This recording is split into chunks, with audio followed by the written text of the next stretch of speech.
ठीक हो गया ਜਿਹੜਾ ਅਗਰ ਤਾਂ ਇਹ ਪੋਲਿੰਗ ਤੁਹਾਡਾ ਵਿਨ ਹੋਇਆ जी जी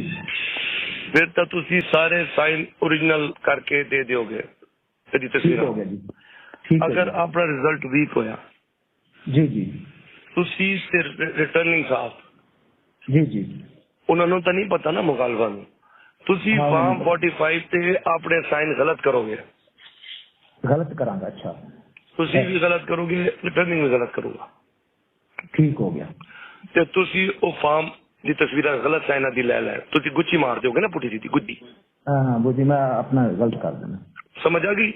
ਤੁਸੀਂ ਵੀ ਗਲਤ ਮਾਰ ਦਿਓਗੇ ਰਿਟਰਨਿੰਗ ਵੀ ਗਲਤ ਮਾਰ ਪ੍ਰੀਜ਼ਾਈਡਿੰਗ ਵੀ ਗਲਤ ਮਾਰ ਦੇਗਾ ਉਹਦੇ ਬਾਅਦ ਤੁਸੀਂ ਸਾਰੇ ਚਲੇ ਜਾਓਗੇ ਆਰਓ ਕੋਲੋਂ रोको ठीक है जी ਆਰਓ ਕੋਲੋਂ ਤੁਹਾਨੂੰ ਆਰਓ ਸਾਹਿਬ ਹੁਕਮ ਦੇਣਗੇ ਤੁਸੀਂ ਨਵਾਂ ਫਾਰਮ 45 ਬਣਾਓਗੇ नवा बनाऊंगा ठीक है ਜਿਹਦੇ ਵਿੱਚ ਤੁਹਾਡੇ ਸਾਰਿਆਂ ਦੇ ਸਾਈਨ ਅਸਲ ਹੋਣਗੇ।